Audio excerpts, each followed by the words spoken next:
Hello and welcome to episode 30 of ChatGPT Write Short Stories, the series where I enter something into ChatGPT and it spits the story out for me to read out loud to you. Let's get started. Today's story: a teacher realizes one of their students is from another dimension.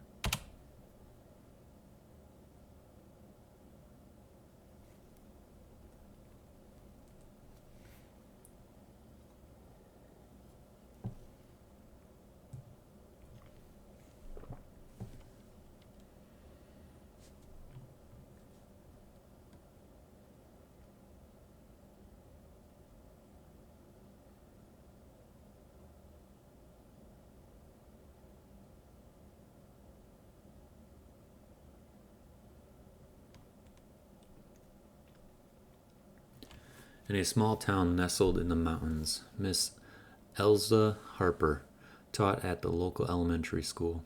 She was known for her kindness and patience, having a way of making every child feel special. But one year, something extraordinary happened. It started when a new student, Evan, joined her class in the middle of the school year.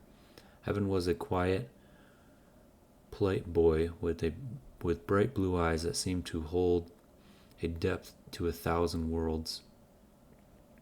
He was exceptionally smart, often answering questions before Miss Harper even had finished asking them.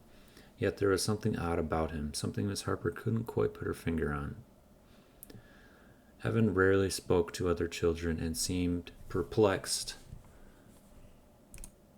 He stared at everyday objects like pencils, books, and even the classroom clock as if he were seeing them for the first time.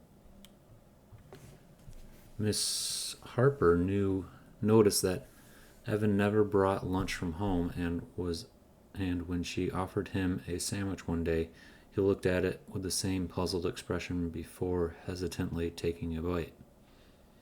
One afternoon, while grading papers, Miss Harper found Evan's handwriting was like anything she had ever seen. The letters were beautiful and utterly foreign, curving and looping in ways that defied logic.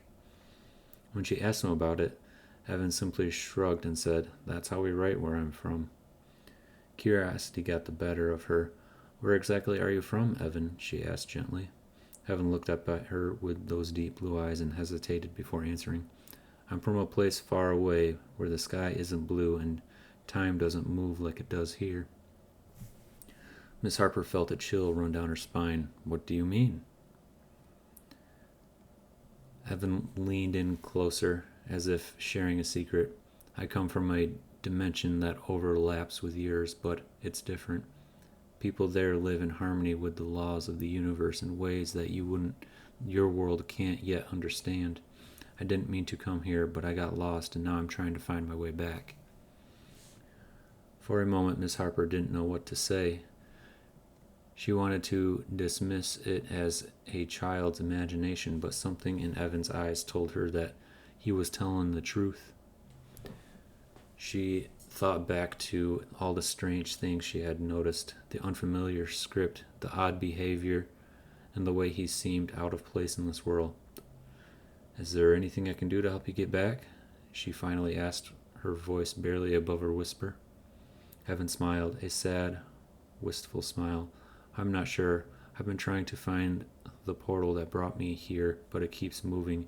It's like your world is hiding it from me." Miss Harper felt a surge of protectiveness for the boy. "We'll figure it out together," she said firmly. "You're not alone, Evan." Days turned into weeks as Miss Harper and Evan searched for clues to help him return home. They explored the town, visited ancient libraries, and even studied old maps, but nothing seemed to work.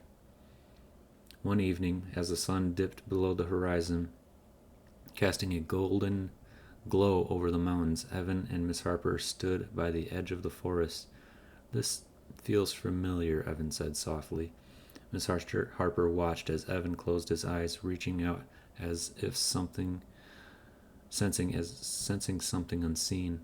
A gentle breeze rustled the leaves, and suddenly the air around them shimmered. A faint glowing outline of a doorway appeared in the distance. "This is it," Evan whispered, his eyes wide with awe. Miss Harper's heart ached and thought of losing him, but she knew he had to go. Will you be okay? She asked, her voice trembling. Evan nodded. Thank you, Miss Harper. You've helped me remember where I belong. With one last smile, Evan stepped through the portal. The light grew brighter, enveloping him in a warm, golden glow, and then, just like that, he was gone. Miss Harper stood there for a long time, staring at the spot where Evan had disappeared. The forest was silent, the portal closed. She knew she would never see Evan again, but she also knew somewhere in another dimension a bright, curious boy was finally home. Way to go, Miss Harper, helping Evan find his way home. Huh. That was a cool story. I like that one a lot. I feel like, if it was maybe not I guess a boy would be fine too, but if it was like about an adult that did this, it could have been maybe even extrapolated to a full-on book. That'd be a cool little book. Maybe there is one out there that you guys know about. Let me know in the comments below. Thanks for listening. Bye.